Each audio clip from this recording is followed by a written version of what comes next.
Hello, this is Greg Michaels with K-12 Education Matters, and we're here at the Octella Conference in near Columbus, Ohio in Worthington. And we're with Dr. Kevin Cordi, who's, among his other accomplishments, has just won an award at this conference. He's one of the 2012 Outstanding English Language Arts Educator at the university level. He's also an author, speaker, poet.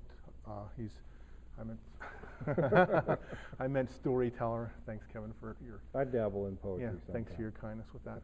But anyway, he did a well-attended session today, and my wife, Jan, attended, and one of his comments was very interesting to her and to me. And Kevin, during your talk, one of the many points that you made was that play is part of the hardest work that you'll ever do as a teacher. And you also emphasized that teachers should give themselves permission to play.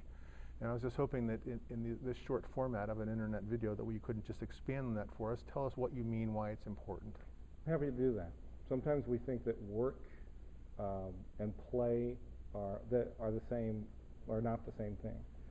In other words, what I'm saying is that when we're working, that it has to be hard and that we have to know exactly what's happening. But when we're playing, Vivian Gustin Paley says that's the real work of kids. But it's not the same thing.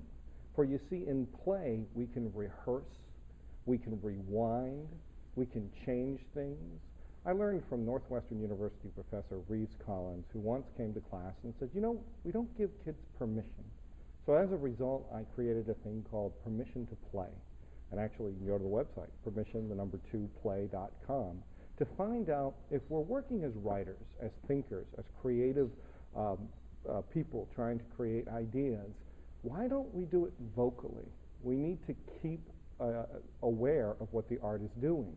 So we have people do things like quick write, and I have no problem with that. But one of the things I said today is play with language before you ask kids to write in isolation. A quick talk can get to a better quick write.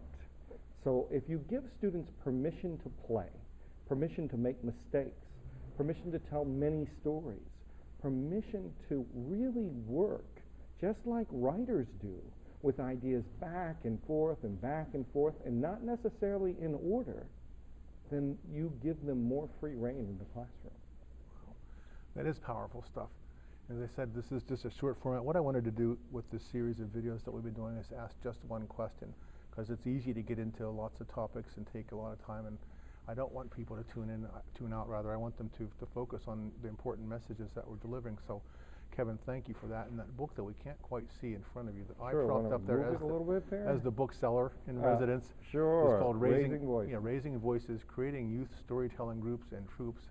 It's one of Kevin's books. There'll be more coming from Kevin. His last name, if you'd like to Google, is C-O-R-D-I. And on this K12educationmatters.org website, there's an Amazon button if you'd like. It helps to support us. Anytime you buy books, that'd be great. So go there and find Kevin's work. Kevin, thank you again for your courtesy and giving us some time at the end of a very busy day. And just remind people to play anytime they can, because it is a good value of work. Super message. Thanks again.